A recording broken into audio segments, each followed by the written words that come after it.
उस दिन राजस्थान के जयपुर अजमेर हाईवे पर हर कोई अपने अपने सफर पर था। कुछ लोग अपने परिवार के साथ घर लौट रहे थे तो कुछ दोस्तों के साथ सफर का मजा ले रहे थे। लेकिन अचानक इस शांत हाईवे पर ऐसा मंजर सामने आया जिसने सबकी रूहें तक कांप दी। एक धमाका! ऐसा धमाका जिसे सुनकर आसपास के लोग अपने घरों से बाहर दौड़ पड़े। क्या हुआ होगा उस रात?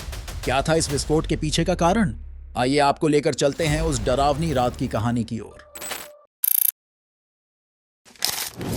राजस्थान का जयपुर अजमेर हाईवे, एक ऐसा हाईवे जो दिन रात गाड़ियों से भरा रहता है।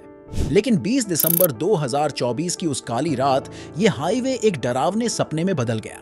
एक एलपीजी टैंकर जिसमें हजारों लीटर गैस भरी हुई थी, हाईवे पर एक यू टर्न लेने की कोशिश कर रहा था और तभी एक तेज रफ्तार ट्रक ने उस टैंकर को टक्कर मार दी। जो हुआ वो किसी फिल्म के सीन से कम नहीं था।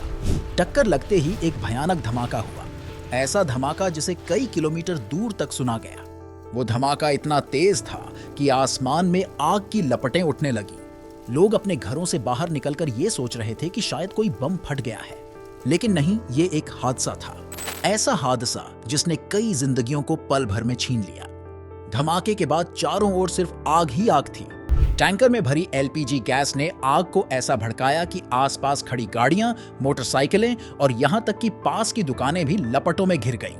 वो मंजर इतना डरावना था कि लोग गाड़ियों को छोड़कर अपनी जान बचाने के लिए भागने लगे। चीखें, रोने की आवाजें और चारों तरफ मची भगदड़। ये सब कुछ ऐसा था जिसे देखकर किसी के भी रोंगटे खड़े हो जाएं। इस हादसे में सबसे दर्दनाक किस्सा था एक आदमी का जिसका नाम था राधे श्याम चौधरी। 32 साल के राधे श्याम एक मोटर मैकेनिक थे। टैंकर के पास खड़े होने की वजह से वो आग की चपेट में आ गए। उनके शरीर का 85% हिस्सा जल चुका था, लेकिन इसके बावजूद उन्होंने हिम्मत नहीं हारी। जलते हुए वो करीब 600 मीटर तक चले, मदद के लिए पुकारते रहे। लेकिन अफसोस, लोग उनकी मदद करने की बजाय उनके वीडियो बनाने में लगे हुए थे। सोचिए, एक आदमी जो मौत से लड़ रहा था, उसकी मदद करने के बजाय लोग मोबाइल कैमरा लेकर खड़े थे और आखिरकार राधे श्याम ने दम तोड़ दिया। ये घटना हमारे समाज की एक कड़वी सच्चाई को दिखाती है।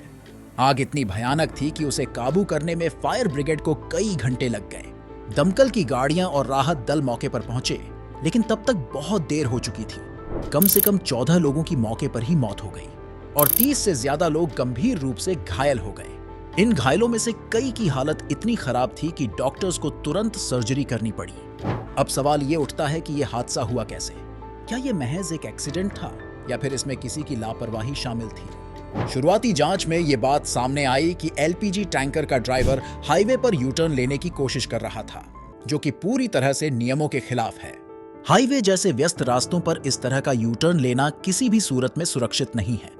और दूसरी तरफ ट्रक ड्राइवर की तेज रफ्तार भी इस हादसे की एक बड़ी वजह बनी। इस हादसे ने सिर्फ उन लोगों को प्रभावित नहीं किया जो उस वक्त हाईवे पर थे, आसपास रहने वाले लोग भी इससे अछूते नहीं रहे। धमाके की आवाज सुनते ही लोग अपने घरों से बाहर निकल आए।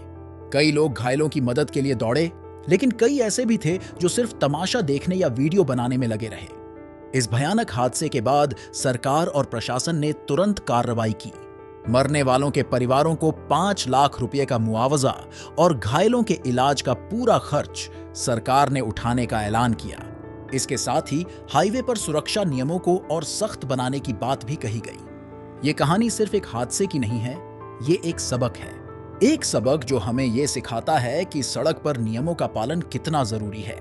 और साथ ही ये हादसा हमें हमारे समाज की एक कड़वी सच्चाई से भी रूबरू कराता है कि इंसानियत से ज्यादा हमें वीडियो बनाने में दिलचस्पी है।